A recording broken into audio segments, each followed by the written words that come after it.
In this redistribution example, we can see that a route map has been applied to the redistribution process. So it's route map rm underscore into underscore OSPF. And if we look up here, it is this one right here. And there's only one sequence. It's sequence 10. And sequence 10 is stating that we're going to match IP address prefix list PFL1. What is that? Well, it's referring to a prefix list in this case, and the prefix list is right here. And the prefix list is saying that we're going to permit 10, 10, 12, 0/23 greater than or equal to 24, less than or equal to 24. Wow. All right. So this right here, folks, can become an issue when we are troubleshooting redistribution, because we are defining those particular routes that we want to have redistributed within this prefix list, because it's attached to the route map. The route map is a permit sequence in this case, so it's saying we are going to redistribute the routes that match this particular prefix list. And when they do so, let's set their metric to 35. Let's set their metric type to type 1. So my question to you right now is, are you able to read this? Do you know what this means?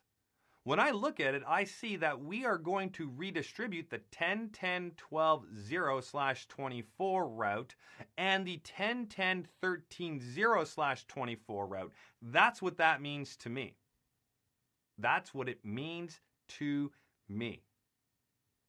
Is that what you get out of it? If that's not what you get out of it, you're going to have to practice reading prefix lists, because you need to be able to look at that prefix list and identify if it is the cause of your redistribution problems. You'll have to do the same thing with access control lists as well. Being able to read access control lists is very, very valuable when troubleshooting redistribution as well. But we're going to look at a prefix list example here. So we are dealing with 10, 10, 12, 0/23 greater than or equal to 24, less than or equal to 24. So 10, 10, 12, 0/23, 24, 24. Let's go ahead and take a look at that. So 10, 10, 12, 0, let me type that in here. 10.10.12.0/23 greater than or equal to 24, less than or equal to 24.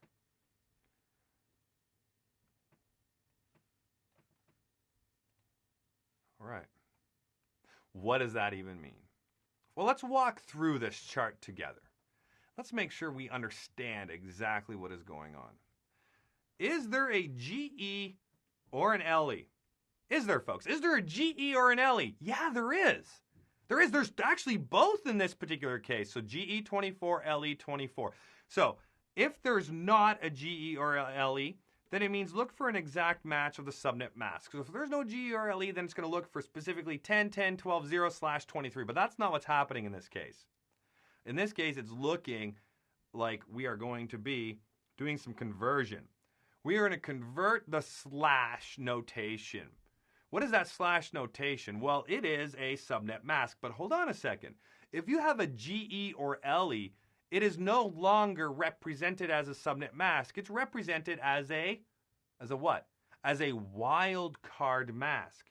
So what we need to do is we need to convert it into a wildcard mask so we can understand what we are looking at. So 23 as a subnet mask would be 255, 255, 254.0. And then if we do the subtraction that we see here, 255 minus 255 is 0. 255 minus 255 is 0. 255 minus 254 is 1. And then 255 minus 0 is 255. So here's our new wildcard mask. Now what we want to do is find the range of IP addresses that we are dealing with.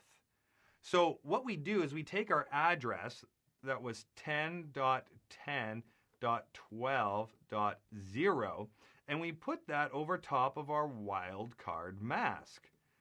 And then when we do the addition that they're showing here, we have a value of 10.10.13.255.